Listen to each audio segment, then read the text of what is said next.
If there were a definitive world cuisine map, it would certainly have no clear boundaries. Overseas Chinese restaurants buzz with diners from around the world, sharing stories in their native tongues. Rice and salt whisper tales of the past, while noodles and soups evoke emotions. These faraway eateries offer a taste of home, serving as lively culinary hubs. They invite us to ponder. Where do we come from?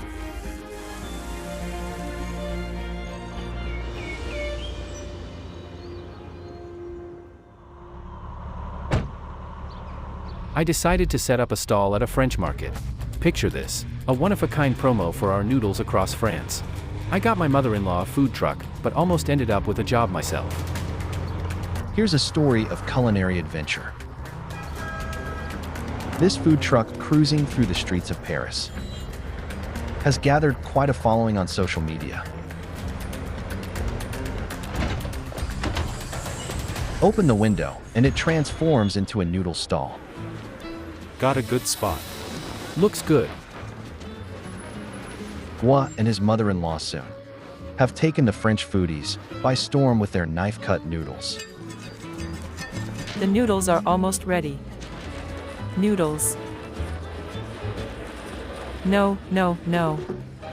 Have you eaten? Those are uncooked. I need to cook them. Come on, I need to cook them before you can eat. No problem. No problem. You can eat them raw. 2 years ago, they began selling noodles by chance and unexpectedly became a hit. Now, in the heart of Paris, their food truck is the sole invited Chinese vendor at this international food fair.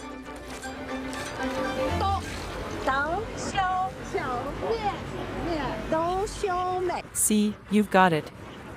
I'm the kind of viral hit that requires a reservation. For years ago, was mother-in-law, a lifelong chef, moved to France to join her family. That's how the adventure began. Authentic Shanxi knife-cut noodles. Our business suddenly took off. Today's our debut. Chinese Kung Fu. We've got a Chinese-style backdrop. With a food truck, soon won't need to worry about the weather. After 4 months of hard work, the truck is finally out on the streets. Little Guo in Paris. I'm his mother-in-law. Is it tasty? Yes! Come to Paris for authentic Shanxi Datong knife-cut noodles. The mobile stall gained popularity, prompting Gua to open a Chinese restaurant in Paris.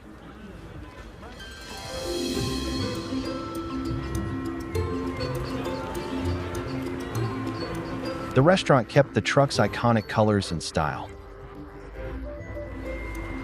With the help of social media, diners kept flowing in.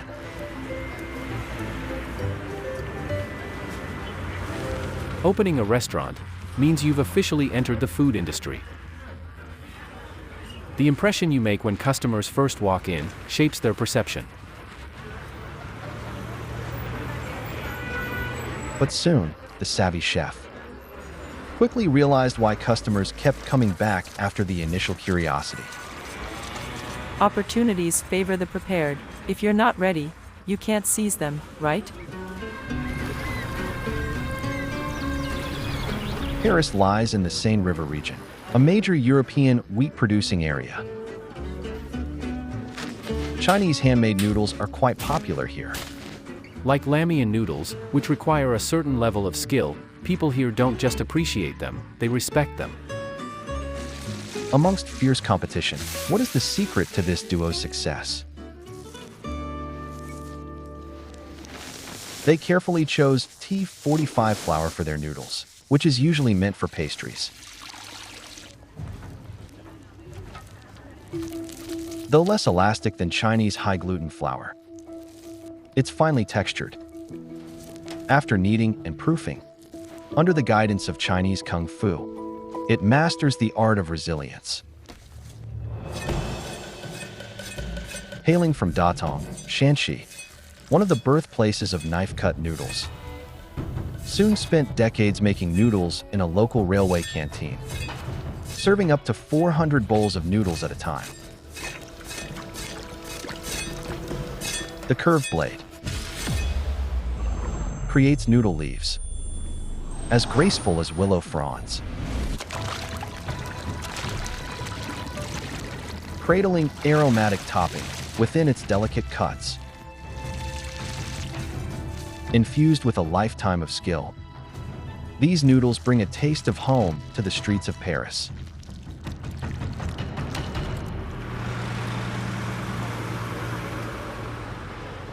Their fourth branch is just beside the iconic Galeries Lafayette. Knife-cut noodles face many challenges in this trendy area. Enjoy your meal? Thanks. Come back soon. Bye-bye. Take care.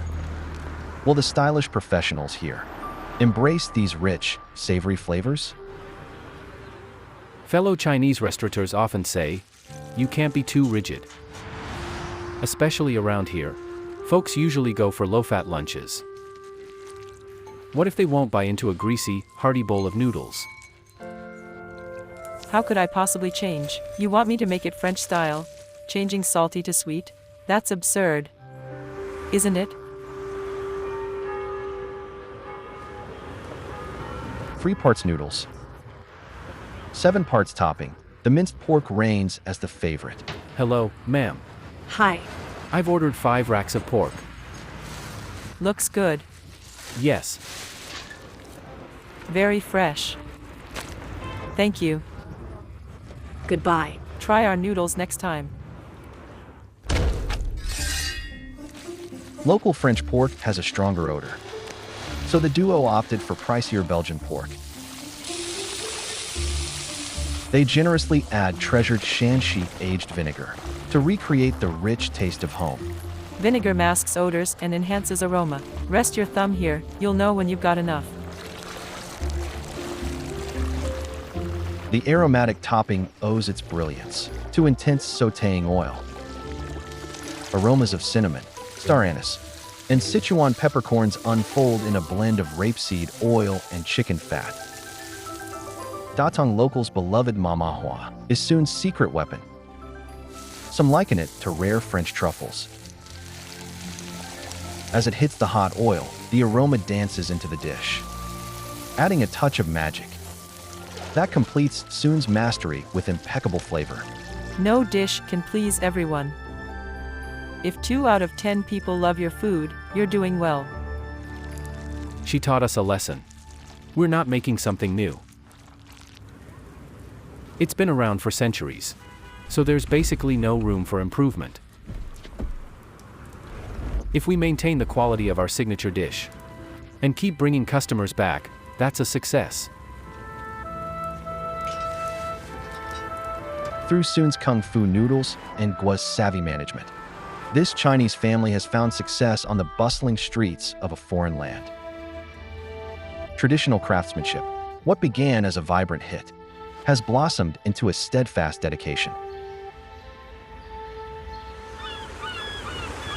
Meanwhile, across the ocean in San Francisco, Chinese restaurants have thrived for years. Yet, the journey to adapt and grow remains a perpetual challenge for every new generation. Back in the 1980s, I came from Shanghai to America, thinking of introducing my hometown's flavors. But for a whole week, no one was interested. San Francisco's Chinatown stretches 1 kilometer, spanning 16 blocks with over 100,000 residents. It was once the gateway for the Chinese entering America. By the time Peter Fong arrived, Chinese cuisine had already undergone more than a century of complex history. Deliver 2 to 3 boxes for me. Same price as before, okay? We've known each other so long. This place has been dominated by immigrants from Guangdong. Back then when I arrived, about 90% of Chinatown's restaurants were Cantonese, serving their own community. So, I had to tweak things a bit. Some have already made adaptations, like Chinese American cuisine, which appeals to Western palates. It features quick Chinese style, stir-frying with rich sweet and sour sauces, becoming a popular fast food choice in the West. To Americans, Chinese American cuisine captures their palate, showing progress. Yet I realized my heart remained unchanged, fixed on the flavors of Shanghai. Not yielding to Chinese American cuisine meant Peter had to chart his own course. Where are you from? From everywhere. Italy. And Sudan. Sudan. Okay. Have you been here before? First time. I'll have hot and sour soup with tofu. Okay. Prepare some wontons. Let's wrap some wontons. Got it. Shanghai-style dry mixed wonton is Peter's signature dish. While almost universally adored in China, wontons initially faced cultural resistance here. Even the nearby Cantonese residents weren't fans. At first, Peter tried different Shanghai wonton flavors, but to no avail. Locals were skeptical of mystery fillings in Chinese food, particularly in soupy dishes. But I never gave up. I continued experimenting, beginning with green peas.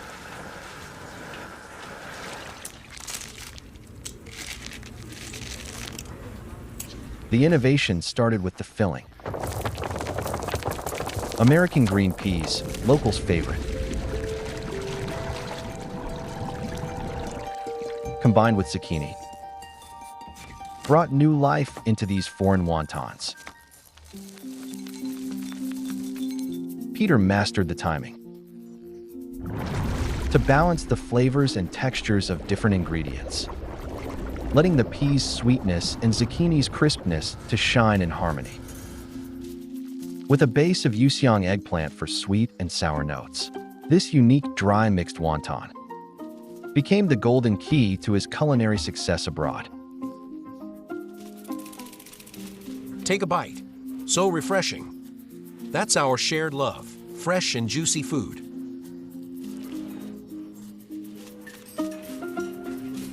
Balancing between overseas tastes and hometown flavors has been a continuous effort for Peter.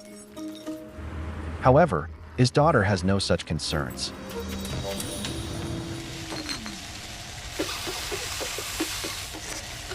Kathy Fong, born and raised in America, inherited her father's culinary talents. Trained in Western cuisine, she wanted to open a Western restaurant, but her father opposed it. My dad barely eats Western food now. Still, Peter supported Kathy in opening a family branch outside of Chinatown in the business district. If Chinatown's food scene resembles a museum of tradition, the Bay Area is a vibrant arena for global culinary contests. True to form, Kathy carried on her father's pioneering spirit, creating innovative dishes that surpassed originals.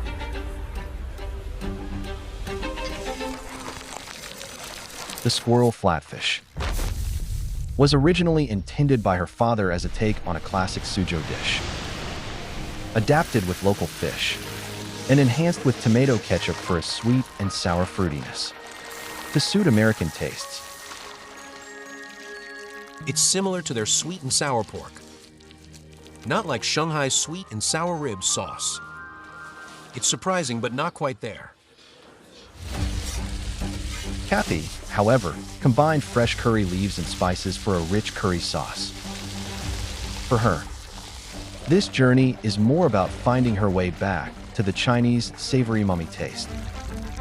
I'm always trying to innovate. Kathy is fine with her dishes being called new Chinese American cuisine, but her father disagrees. While I always show support, deep down, I worry that she might stray too far. a subtle rift has emerged between two generations of restaurateurs. Yet within Chinese families, love always finds a way to harmonize. As a child, I never went to amusement parks. He'd take me to markets instead. Time moves on, and today's Chinese cuisine is gradually leaving behind its adaptive stance, beginning to guide foreign palates. There's an elusive flavor that's considered the pinnacle of Chinese cuisine: umami. How about using this for broth? Umami. Growing up, we didn't have this term. There's no exact English equivalent. Locally sourced portobello mushrooms, known as the vegan steak, are usually seared at high heat in Western kitchens. Kathy prefers a low-temperature oil bath instead, drawing out the essence and sealing in the flavors. Peter, on the other hand, relies on a pot of rich stock to capture the soul of Chinese cuisine. Flower mushrooms and shiitakes, tenderly revived overnight, stretch and dance in the boiling water. With the final touch of broth and koik seeds. This dish is undeniably Chinese. This dish she came up with is quite impressive.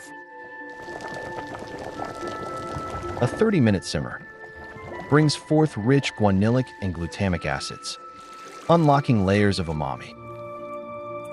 Both Chinese and international diners love it.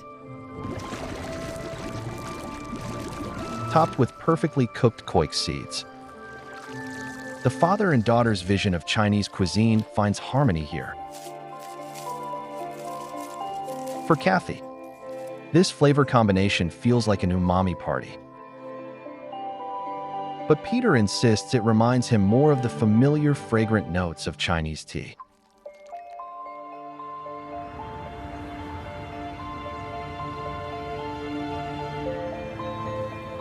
If Chinatown is the proving ground for Chinese cuisine, then this enchanting land, nestled in the Andes, is where Chinese flavors dance with exotic blooms.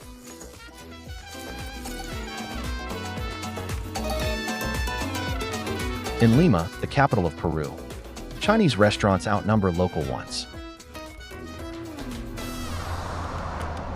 Chifa, deriving from the Cantonese word for eat, can be seen throughout the city, showcasing not only the popularity of Chinese cuisine, but also its profound influence on Peruvian dining.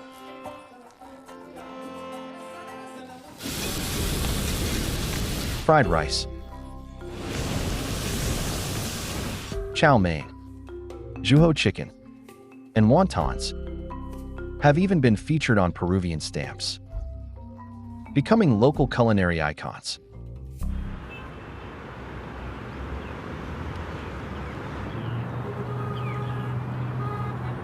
Peru is known as the birthplace of potatoes worldwide. How did this South American nation with a love for potatoes develop such a craving for Chinese flavors? Jose is a third-generation Cantonese immigrant. Over a century ago, Cantonese immigrants flocked to Peru, and now 1 in 10 Peruvians is of Chinese descent.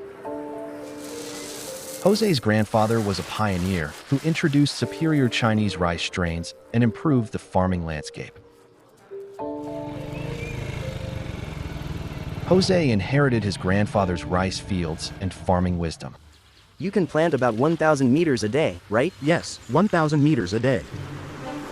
Pacasmayo, located in northwest Peru, despite being coastal, receives only about 20 millimeters of rain annually. Innovative Chinese settlers ingeniously used the fog from the Peru current to create irrigation systems.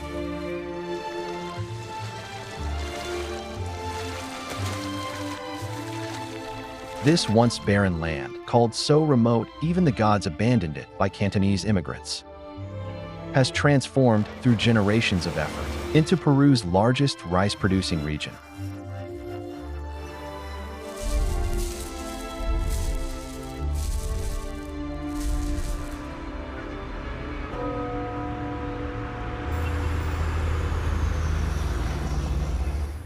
Luis hails from a rice farming village in northwest Peru, but has lived in Lima for over a decade. Luis. He learned the art of stir-frying from Cantonese chefs, which elevated him to head chef.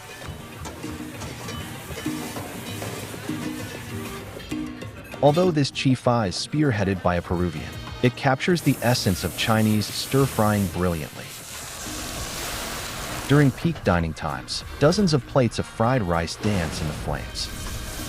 Every move Luis makes embodies the precision needed to unlock the secret of efficient Chinese cooking. Stir-frying rice requires a standardized process. We pre-weigh each portion and set cooking times to ensure uniform quality.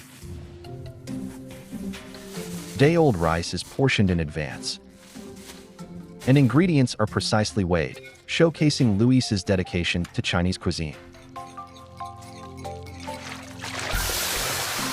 Every stir, every ladle of oil is meticulously calculated.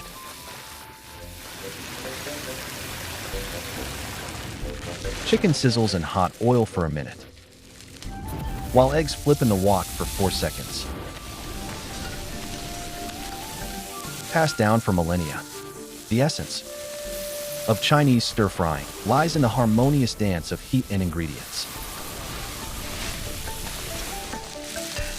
Under this foreign chef's expert touch,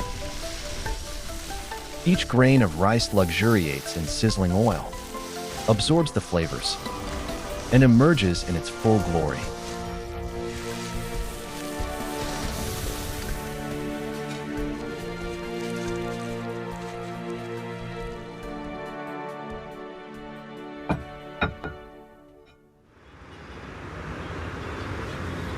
If it weren't for learning Chinese cooking techniques, I couldn't have made a living and supported my family in Lima.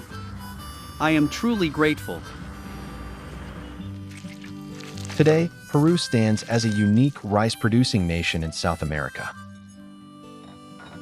The complete integration from ingredients to cooking methods has transformed Chinese cuisine from an exotic visitor to a permanent resident.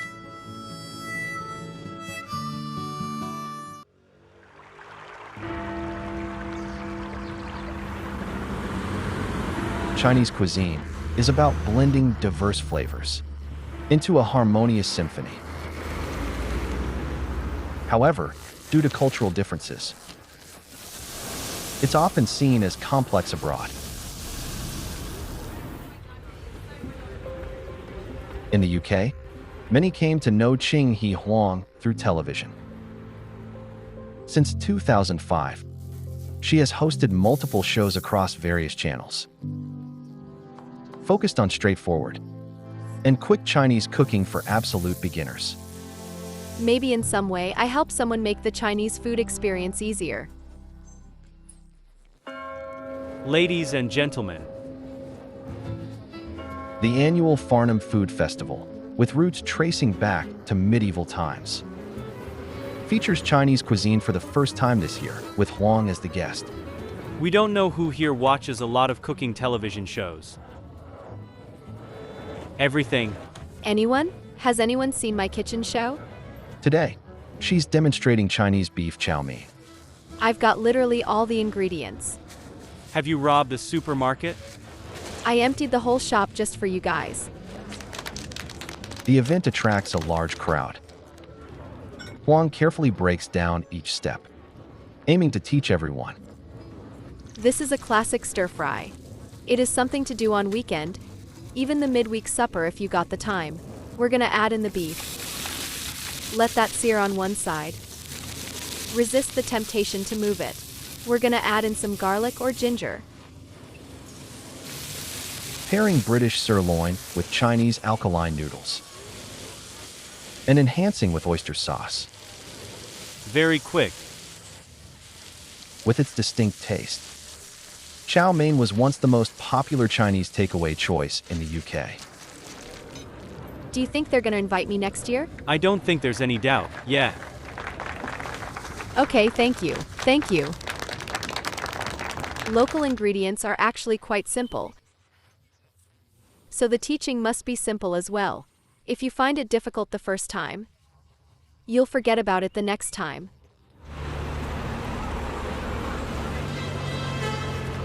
The British have long embraced Chinese cuisine. In the 1950s, just a few dozen Chinese chefs served the nation. By the 1970s, that number had soared up to 500-fold. By the 1990s, when Huang moved to the UK with her parents, Chinese cuisine was widespread. You can tell what interests UK diners just by looking at the window displays of these restaurants. While certain Chinese dishes are popular, the complex flavors can make the cooking process seem a bit daunting for British home kitchens. Come here. I brought some gifts for you. This wine with dried tangerine peel flavor can substitute Shaoxing wine. It still requires skill. Over the last 20 years, Mala has piqued much interest, as has Yuxiang. I'm learning from you, actually. Actually, people, they love these Chinese flavor combinations.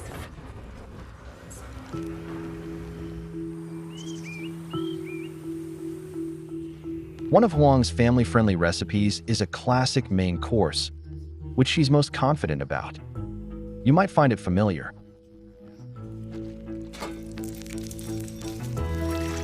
The whole chicken is blanched, then simmered. A spoonful of local British peanut butter replaces sesame paste for a British twist on cold noodles.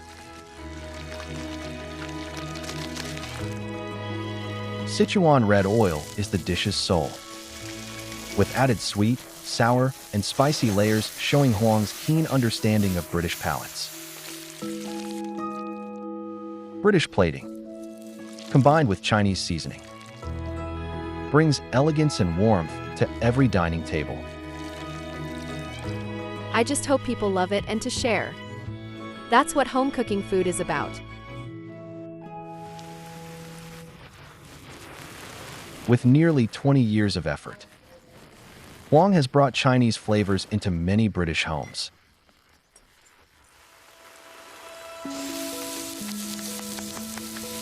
Keep going. My gosh, I forgot to breathe. It's like making congee at home. Simplification leads to a more efficient cultural fusion. Huang's Chinese cuisine might not be traditional, but it subtly conveys the message that, no matter where you are, home remains an essential anchor in culinary memory.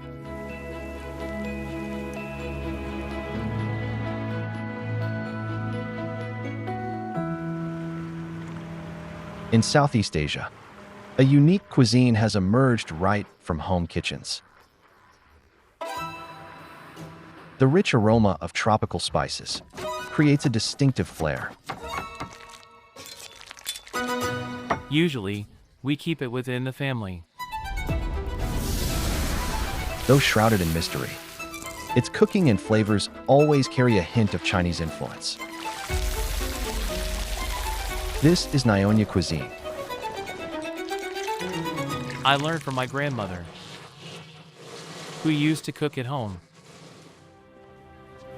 Chinese cuisine has traveled far, weaving tales of nostalgia on foreign soil.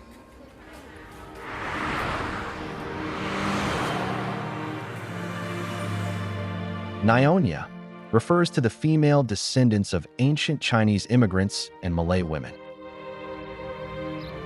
Having inherited their ancestors' tastes, how did they blend the adventurous spirit of Chinese cuisine into Southeast Asian dining?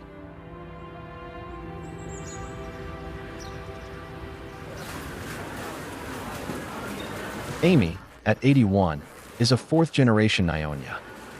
I was born in Malacca. A Hokkien Nyonya. A little bit of black pepper.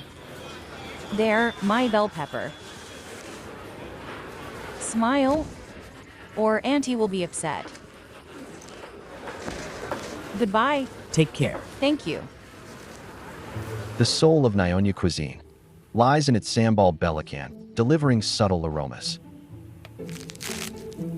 Bright chilies, rich garlic, and sweet shallots blend with time-honored spices, creating a unique flavor dance in the wok. Each Nyonya has an unwritten cookbook. As the oil sizzles, nostalgia bubbles to the surface.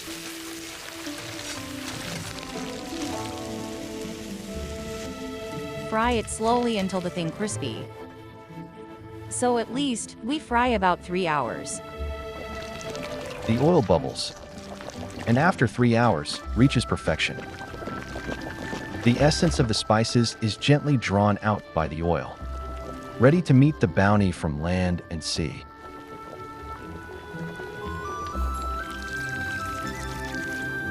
Nyonya dishes before us may not be exactly like Chinese cuisine, yet they feel familiar.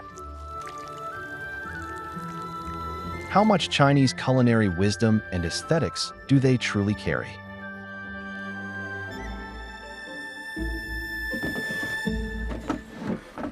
They are actually part of the Chinese cuisine. Paul, a Malaysian Chinese, grew up in the Nyonya cultural environment of Malacca. His restaurant emphasizes the Chinese elements in Nyonya dishes.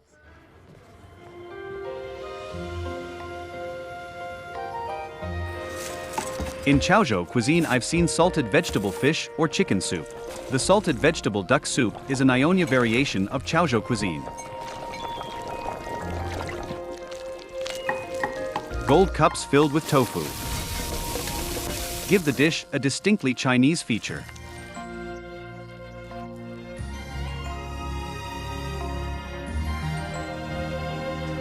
Nyonya cuisine is deeply rooted in Chinese culinary traditions.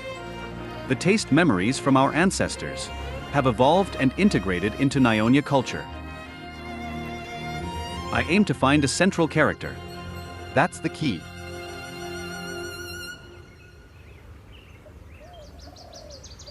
On the global spice map, Southeast Asia stands out, with Indonesia being especially prominent. Paul's mission this time is to discover one of the most enigmatic spices in Nyonya cuisine, keluak. Originating from Indonesia, keluak is the fruit of the Pangium edgel tree, resembling a clam. They fall to the ground 3 to 5 months after ripening, you'll see. You have to check if the shell has any cracks. If it's cracked like this one, and water seeps in, it can't be used. It becomes a spoiled fruit. Keluak is initially toxic. Once ripe, the fruits drop from the tree and ferment underground for over 40 days, turning the white flesh to black. Even then, they remain poisonous, until processed by experienced locals using special methods.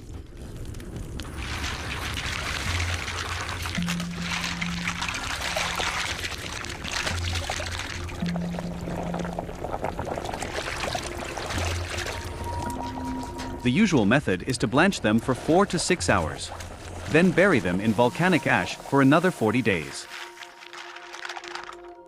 The fermentation process closely resembles that of Chinese doubanjiang,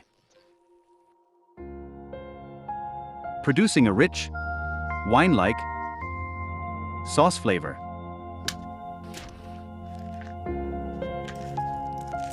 Gently rubbing it reveals an oily surface with a subtle sauce aroma.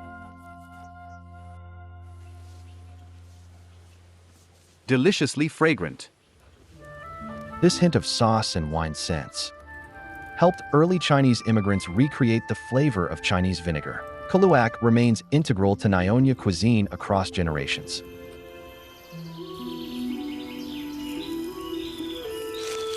For Chef Malcolm Lee, the unique keluak tree in Singapore Botanic Gardens symbolizes more than just an ingredient. It's a witness to time, breathing new life into Nyonya food. Before I pass away, If I could taste Kaluak once more, I'd be happy. That's how much I love it. Singapore is a melting pot of Asian cuisines. Singapore is like a collection. These different dishes define its cuisine. In this immigrant nation, over 70% of the population is Chinese. How Chinese culture and flavors evolved into what Nyonya cuisine is today. I've been seeking this knowledge. Having run his restaurants for over a decade, Malcolm has captured the hearts of younger generations with his inventive Nyonya dishes and has received international culinary awards. Nyonya food that's too traditional might not attract many people. Our Nyonya restaurants need to be cool enough. Kaluak is the standout feature of Malcolm's restaurants, with one even named after it. My mother is Nyonya, and so is my grandmother. I grew up eating their dishes, with those scents filling our home. It's a memory. Today in the kitchen, Malcolm and his mother are recreating a famous Nyonya dish, braised chicken in Kaluak gravy. Traditionally, whole Kaluak fruits simmer in spicy sambal, where rich spices balance the slight bitterness of the shells. The vibrant, celebratory broth is a highlight at Nyonya banquets.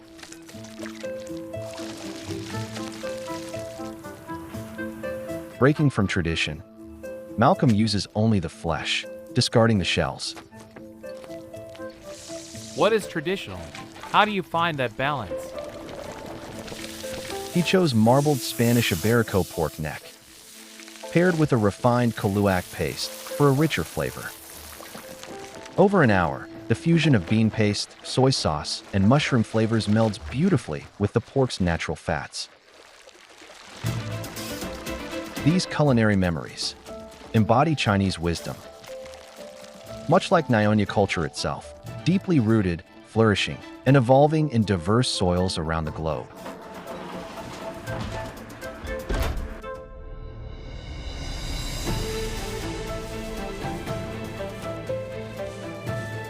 We really need to visit China, see different origins, to deepen our understanding of why our Nyonya cuisine has these dishes.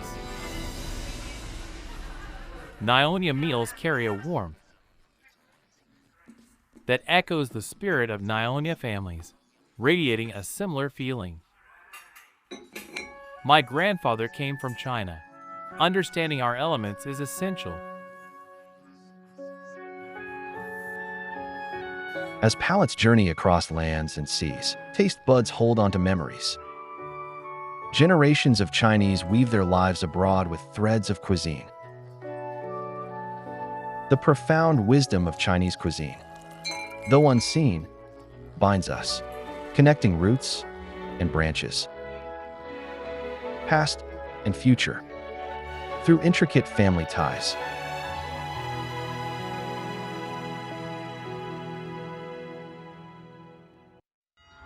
From a small corner to the vast world. In Paris, Michelin-starred chef Adaptation blends the sophistication of French cuisine with the richness of Chinese flavors. Her Chinese wok reflects a deep appreciation for Eastern culinary arts. Here, two ancient culinary traditions meet. This Sichuan-style eggplant is full of my travel memories from Sichuan and my love for Sichuan peppercorns.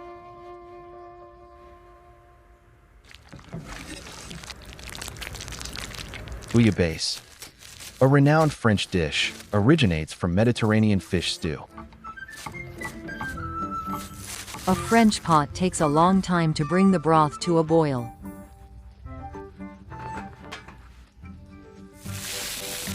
Whereas a Chinese wok does it in just 5 minutes. It's already bubbling.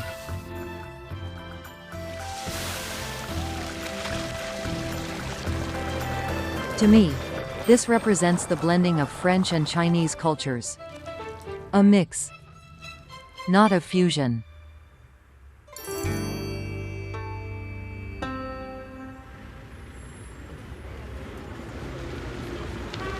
This French-Chinese culinary synergy is witnessed at a dim sum shop just steps away from the restaurant.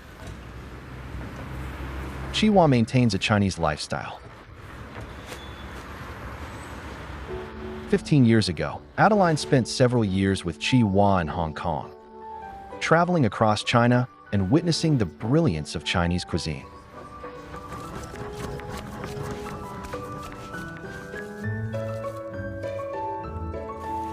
Chihuahua enjoys tea and pairs each dish with a type of Chinese tea. Hence their restaurant's name, Yam Cha. The key is in the ingredients. Tea is used to highlight and complement the flavors. While Western meals are typically paired with wine, substituting tea for wine brings a fresh spirit to the table. Chinese culture offers a vast space, creating room for both distance and intimacy.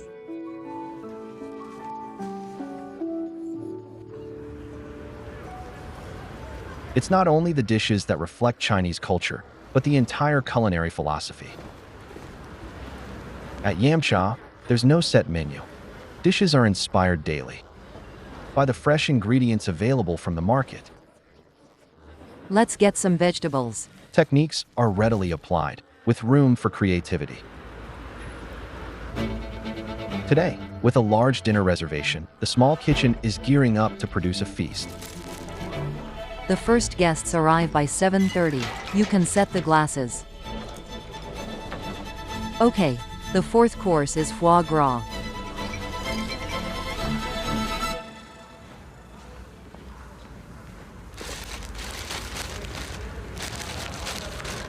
Tonight's star dish is foie gras, which Adeline cleverly prepares using a bun steamer to give it a unique texture. Initially, I used a traditional method, pan searing, but one day, alone in the restaurant, and short on time, I decided to just steam it instead. It turned out wonderfully, and I've used this method ever since. In French cuisine, sauce is what brings a dish to life. Adeline's innovation is striking. In Shanghai, I had crab roe xiaolongbao and warm yellow wine. It was so satisfying.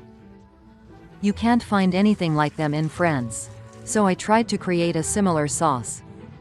Chinese huadiao wine replaces French yellow wine. Ginger brings an aromatic lift. The richness of cream and butter blends beautifully with the silkiness of cornstarch. Now I'm thickening the sauce. A final touch of soy sauce brings this Franco-Chinese Shaoxing wine white sauce to life.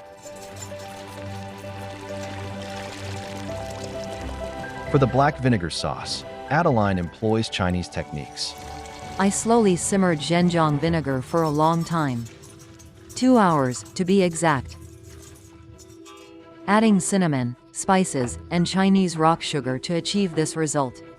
I always drizzle a bit on foie gras. I love it. The dual sauces paired with foie gras yield surprising flavors reminiscent of crab roe.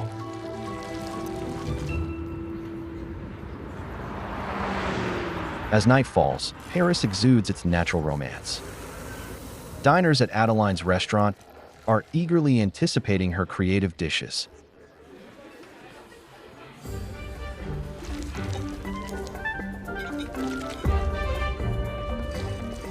Familiar ingredients with unfamiliar tastes, all inspired by Adeline's memories of the East.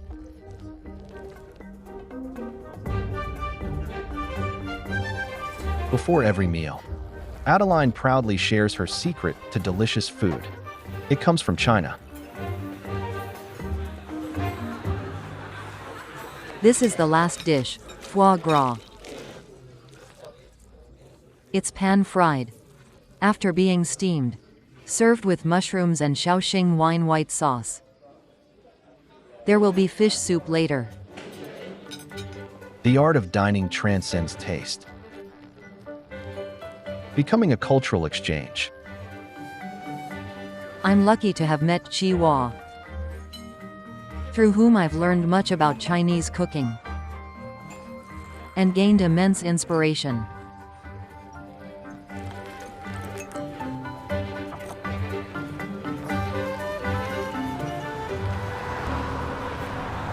I crave Sichuan flavors. Want something spicy.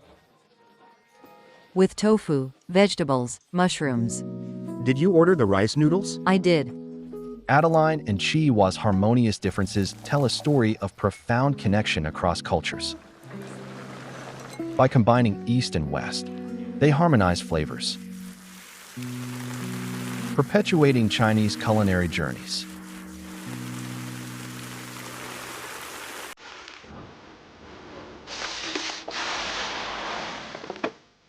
The beauty of blending flavors lies in diversity.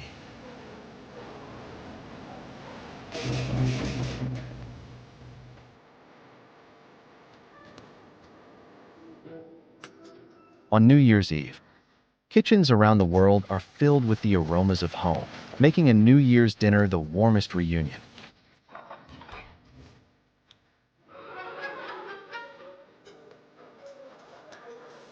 Celebrating the first spring festival since its UNESCO recognition. These distant flames are distilling Chinese culinary wisdom into a fragrant worldwide sensation.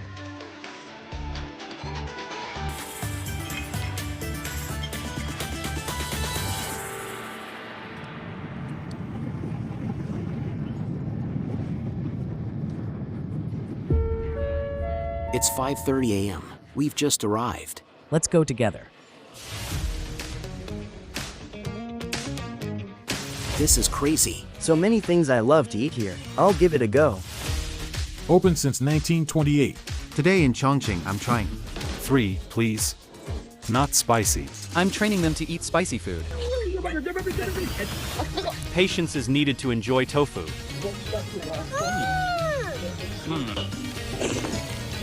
Oh my God. It's really tasty.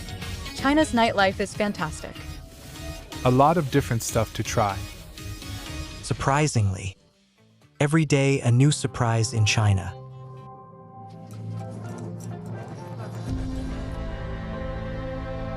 I didn't expect it, really. There's food everywhere. There are different seasonings, different ingredients. Everything is unique. Why don't we have this back home? China truly is an amazing country. Chinese people have their own ways of expressing blessings. Happy New Year! On New Year's Eve, every family gathers. Tongyuan for Lantern Festival symbolizing reunion. My first ever dumplings made by myself. Chinese people say, eat well, drink well. Welcome to China.